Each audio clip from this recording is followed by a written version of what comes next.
It's been a while. Welcome to Belongs to the Shadows, the first episode of the season. It has been a really long time. I have not done this show for a while, and I'm hoping that I'm coming back with a bang because I'm going to be talking about Mad Hatters, the history behind Mad Hatters, and why Johnny Depp created his costume the way that he created it, why he had the orange hair. We're going to be finding out about Mad Hatters. I love Alice in Wonderland. I love, that the movies. I love the book. I am all about Alice in Wonderland. So I thought that I would start the season with, history of Mad Hatters. Viewer discretion is strongly advised. And here we go. I do not have any pictures to pop up. I will try to share my screen. I am getting the information from websites, so bear with me. I am actually going to be reading this and looking at it with you all for the first time, as we do in Belongs to the Shadows fashion. I'm hoping that this year I can actually record on site, film on site and give you a little bit of haunted history. One of my friends who is a host for Cosmos Creative Television, he has the Big Monster Briefing Room. Rory Penland, General Howitzer. Rory Penland has Painting with Rory. He's got quite a few shows. He's a very talented guy. He's been on my show, The Warrior Within. He's a part of the docuseries, which will be released in May. You will be seeing this episode next weekend. I am recording this on April 13th. So surprise, surprise, this is not a live episode. So if I don't respond to your comments while I'm on your TV or computer, however you are watching this, it's because it's pre-recorded. I'm sorry. I hate to spoil it. It's pre-recorded. But we all know that. I have an extremely busy schedule. I have a day job, and also my husband's gotten a different job, so we've kind of had to rearrange our schedules a little bit. Plus I have animals that I have to take care of, kids that I've got to take care of, and I need to squeeze in some me time in there. You got to take care of yourself. That's important. But here we go. I'm going to be looking at this with you all for the first time. I did not do prior research. I kind of read about it a little bit because somebody had done some Mad Hatter history on Instagram, and that's where I had gotten the idea to dive deep into the history of Mad Hatters and why it's said Mad as a Hatter. So if I can go back and find that particular Instagrammer's post about that, I will try to link it in the description. So this is not an original idea. I do have to give credit where credit is due. I thought of this because I watched their little clip on Instagram about Mad Hatters. That, and I like Johnny Depp, and I like Alice in Wonderland, and he played the Mad Hatter. So here we go. I'm going to look at the historychannel.com. So you can look this up on history.com/news/where did the phrase Mad as a Hatter come from?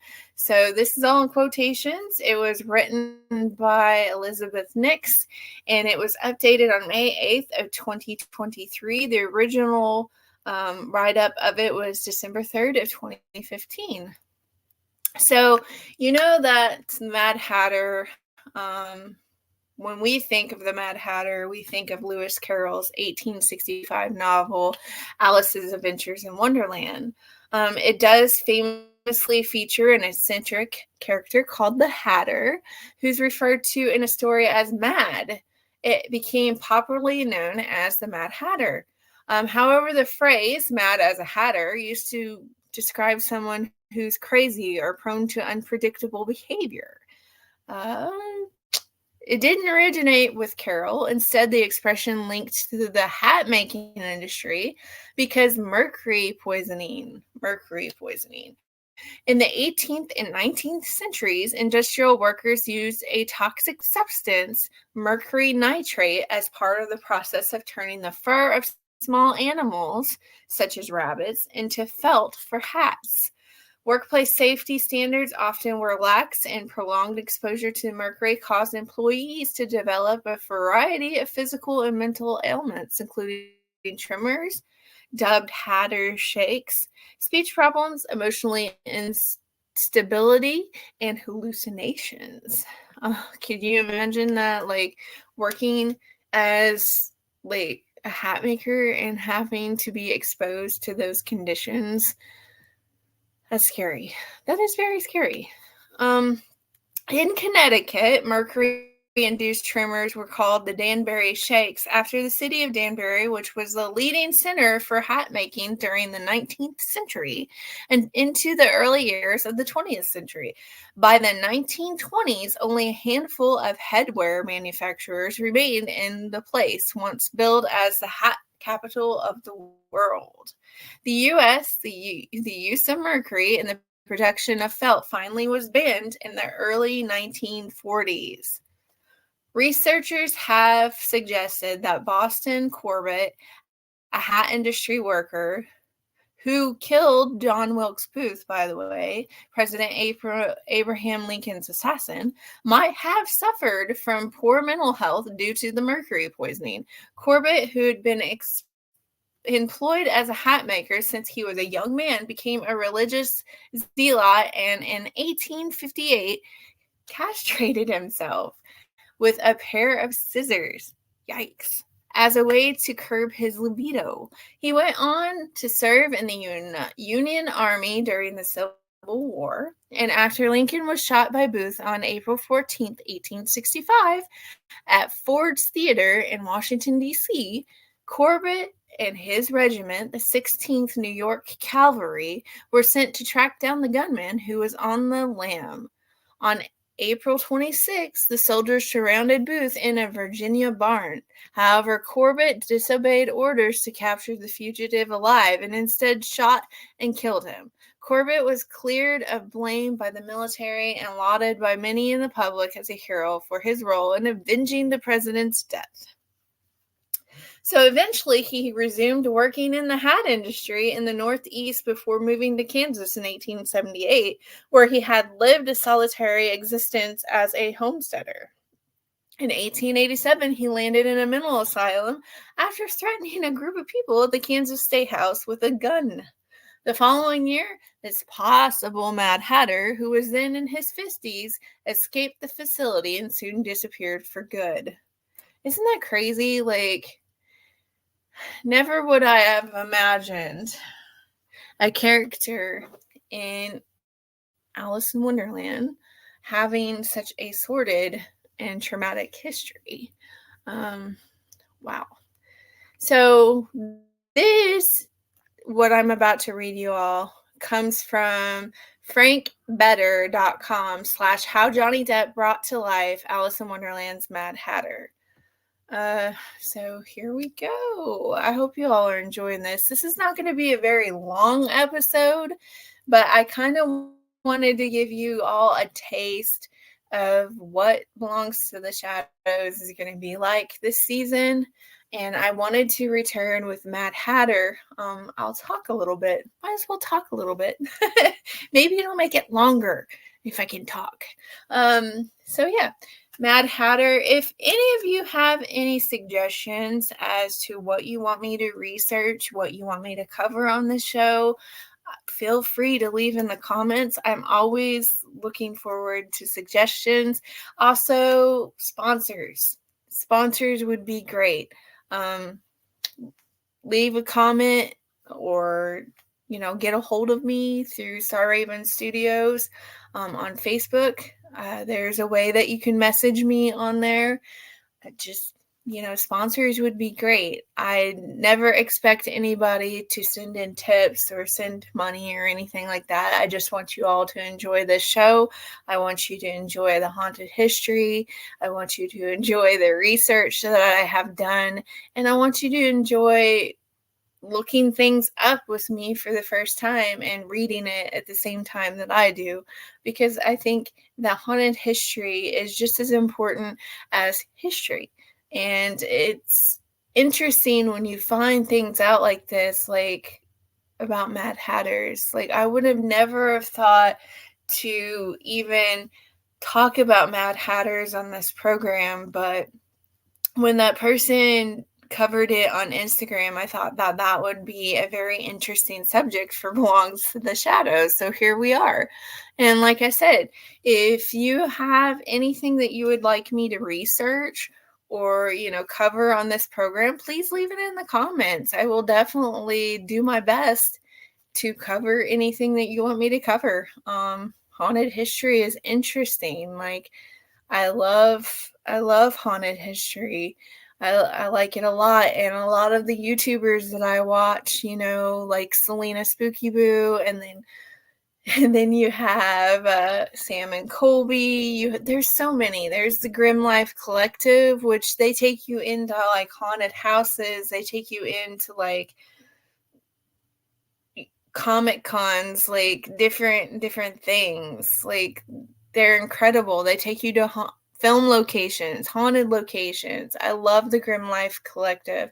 They're one of my favorite shows to watch because they do such a good job explaining everything, and they show you what they can, and they do it in an artful way. And I really love the Grim Life Collective.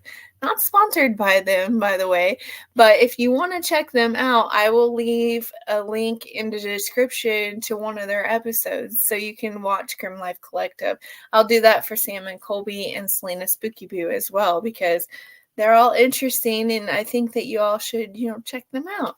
There's so many people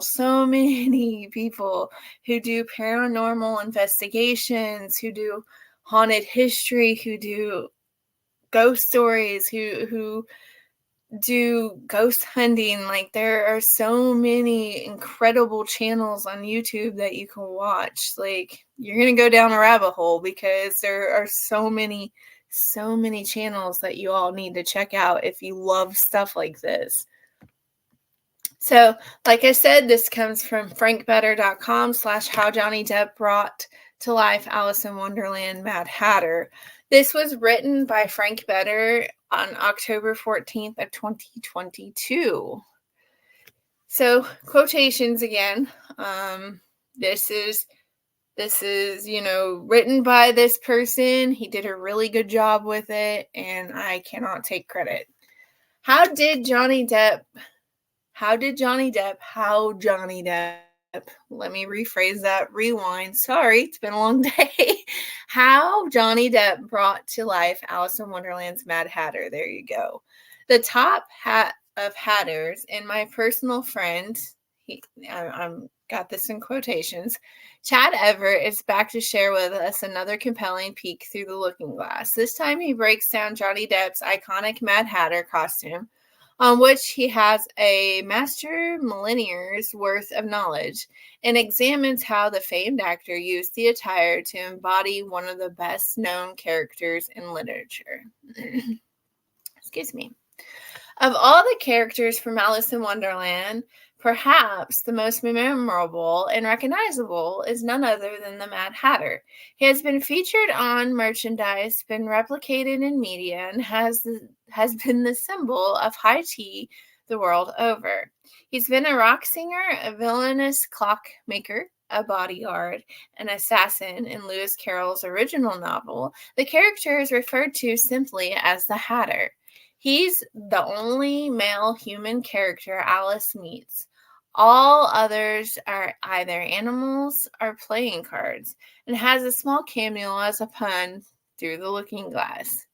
In 2010, the director, Tim Burton, sought to recreate the denizens of Wonderland with his own signature style, love Tim Burton. Have covered Tim Burton on this show before with Edward Scissorhands because I love Johnny Depp. So yeah, Edward Scissorhands is my favorite movie. Anybody who knows me will tell you that Edward Scissorhands is my favorite Tim Burton movie and my favorite movie with Johnny Depp. I should say at least one of my favorite movies of Johnny Depp because there's so many.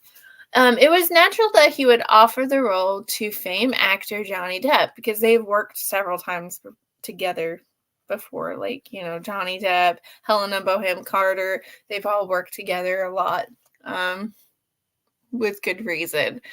With whom Burton has collaborated on numerous films, from Edward Scissorhands, 1990, Sleepy Hollow, 1999, and Charlie and the Chocolate Factory in 2005, and Sweeney Todd, the Demon Barber of Fleet Street in 2009. There are more, but if you don't already know what they are, Google is your friend. Oh, I read that so wrong. Hatters in the 19th century were victims of terrible work conditions, which I had told you all before, that existed before unions. As such, the materials and chemicals that were required in the process of hat making were incredibly toxic. Glue had very high mercury content, the fumes of which caused milliners to acquire Mad Hatter syndrome. Milliners. Why am I keep saying milliners? Milliners. It's because it's me and I am infamous for mispronouncing things. We all know this. The symptoms of which included slurred speech, tremors, irritability, depression, as well as a myriad of other issues. Their eyes would be sunken, and in extreme causes, their hair would take a fried look, and the skin on the hand would be cracked and peeled. So I'm going to try to share my screen right now because I did say that I was going to do that. Share screen.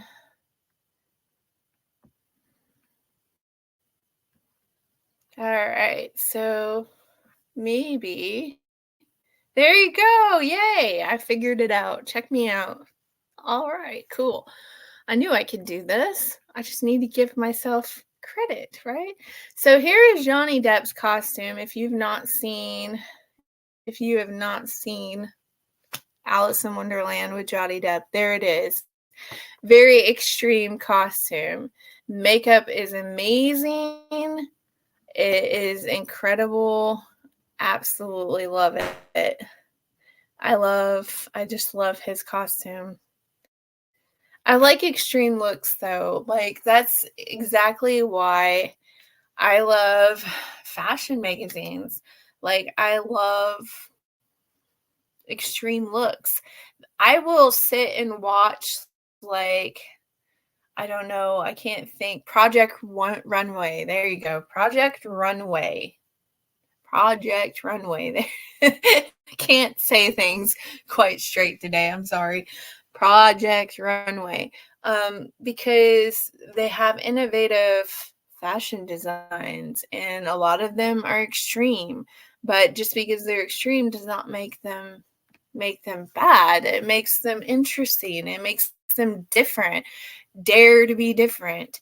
And I think that's why I like the Mad Hatter, to be honest, because I mean, look at his look. Like, extreme, bold. I love Johnny Depp's take on the Mad Hatter. It's incredible. Depp was a consummate performer. Depp, as a consummate performer, here we go again, is notorious for coming to the table with research. So, yeah. Famed makeup artist and Oscar winner V. Neal, who is on one of the shows that I watch because I really like makeup. I like Hollywood makeup. I like special effects makeup.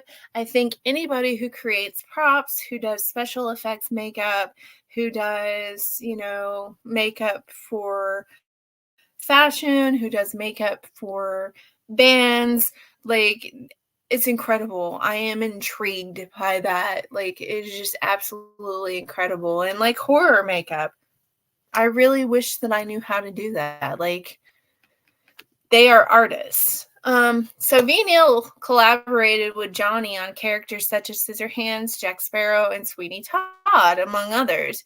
Johnny came in with ideas in his head, quotation, thoughts on who these people could be. He's a wonder with collaboration, she said. The Hatter was no different. I thought his emotions should be very near the surface, like a human mood ring. I started seeing the guy, both Burton and Depp, independently of each other. Did watercolors and drawings of who the Hatter could be. We compared our notes, said Depp, and they weren't far off. Tim is halfway around the world doing his own drawings, and they weren't dissimilar. Depp's Hatter appears to have had the hallmarks of mercury poisoning, but almost as if it had been put through a Wonderlandian lens. Bleached white skin coupled with fantastically orange hair, frizzed to perfection. His eyes are outlined in corals, blues, pinks, and greens, framed with white lashes, ashes, and punctuated with vibrantly green eyes.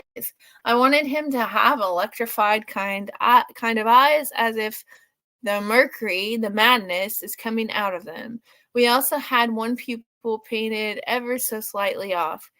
So he's never looking right at you, said Depp. He's always looking a little further. Patty York was the makeup artist, tasked with translating the elements of Burton and Depp's ideas into reality. After all the pieces came together and the costume goes on, she said the transformation is complete. He is the Mad Hatter. So here is, I'm going to share my screen again. So here we go. So you all can see the costume itself. Here we go. Look at that costume. Incredible. Absolutely incredible. That's amazing. I love costumes. I think that's why I like Halloween so much, because like you never know what people are going to dress up as, and it's just like I love it. My room is half like Halloween themed stuff, and the other half is like fairy stuff, because I think that fairy lore and fairy stuff, like the Unseelie Court and the Seelie Court, like all of that is fascinating. It's incredible. But look at that costume. That is incredible. I'm going to scroll down and see if there's any more. Yes, there's more photos. So multi-Oscar winning costume designer and textile rockstar Colleen Atwood was the magician who redefined the look of a milliner in war-torn Wonderland. His coat changes colors based on his mood. I did not know that. That's awesome. So we made multiples, she said. His coat is made from silk with layers of sheer silk on top that we burned away to create a shifting effect. This particular garment had 5 alterations in the film, ranging from 5 different styles, ranging from depressed gray to a bright combative blue. And in flashbacks, his coat is teal, and when he attends high tea, it sits a deep chocolate brown. I did not notice that. I'll have to go back and see the film. That proves how much I pay attention, right? Look at that. It's incredible. I bet you all were not expecting this kind of a belongs to the shadows, were you? It's different. His tie is a joke tie. When he frowns, it wilts down. When he's happy, it perks up like a butterfly, she says with a cheeky smile. On one side, his coat has ribbons that can be pulled to make a hat. He was a bandolier of antique silk spools, chain-mailed together, and he's got a clutch of scissors on his hip.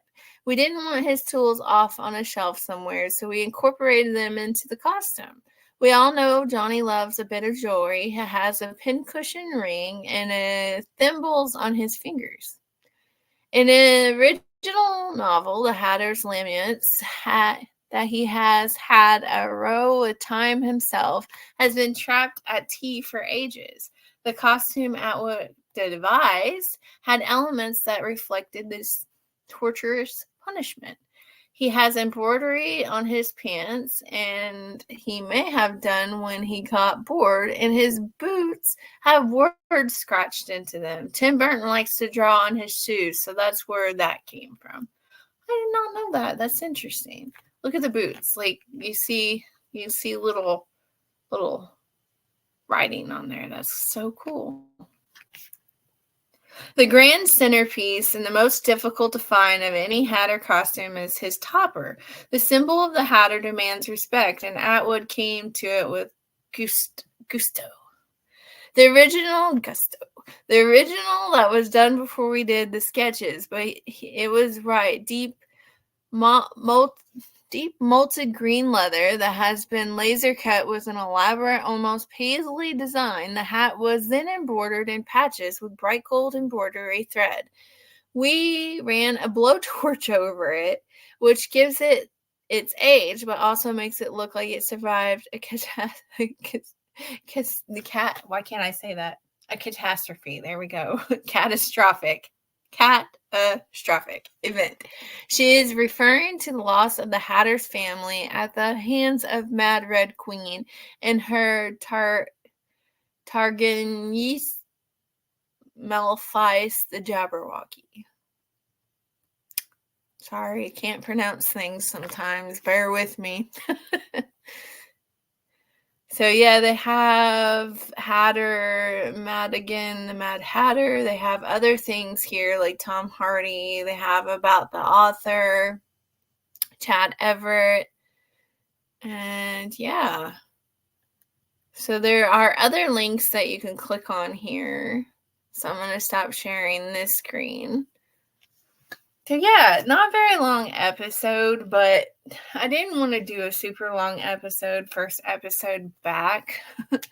That and I have I don't want anybody to feel sorry for me, but I have been going through a lot. That's why the show was on hiatus for a very long time. It's really extremely busy at my job during the holidays. And so I didn't really have time to sit down and do research or sit down and record a show for you all. So thank you for being patient. Thank you for waiting a really long time for Belongs to the Shadows to come back. I know that I've had several people ask me about it. I hope that this episode was good. If not, I'll get better. I promise. It's been a crazy crazy several months. I had a relative that was involved in a head-on collision. He's doing okay, but it was very, very scary situation. And a lot happened in that situation. And I'm just thankful that he's alive. Very extremely scary situation. I am still in shock that he was in a head-on collision. My husband and my dad are going to be going to see my relative. So hopefully they have a speedy recovery and things turn out. I appreciate everyone who has reached out to me and has given me, supportive comments of love about the situation. Thank you so much. I appreciate it. This is a really scary situation. I've been going through that. I've been going through working a day job. Gotta have money. I don't make any money on this show. I just do it because I enjoy doing these shows. I enjoy talking about haunted history. I enjoy talking about music on my other show, Dark Glitter Sessions. I enjoy doing all my shows, and I appreciate everyone who tunes in and watches these shows, even though I mispronounce things. Sorry. I don't pronounce things right all the time. I apologize. But I really do enjoy doing these shows. And like I said, if any of you ever can think of, like, if you have some topic that you want me to cover on this show, please leave it in the comments. I also accept guests for the show. If you have a ghost story, or you have a supernatural event or haunted history that you would like to talk about, drop a comment. I would love to have you as a guest on this show. I've not had guests on this show before, but it's always something new that we can do. Yeah, and like I said, I'm really hoping to start filming on location. I'm going to try to find some haunted locations to film from at some point. That's why I say sponsorship is extremely important, because, you know, maybe I can travel if I get a sponsor. Maybe I can go to more locations. There are quite a few haunted locations in the area that I live in, but I have covered some of them. And, gas is not cheap. It's not cheap, and I'm not made of money. So a little bit of honesty there for you all. But thank you so much for watching this episode. I really hope that you all enjoyed it. Hopefully the next episode will be far better. But I hope you enjoyed this episode nonetheless. And until next time, stay creepy.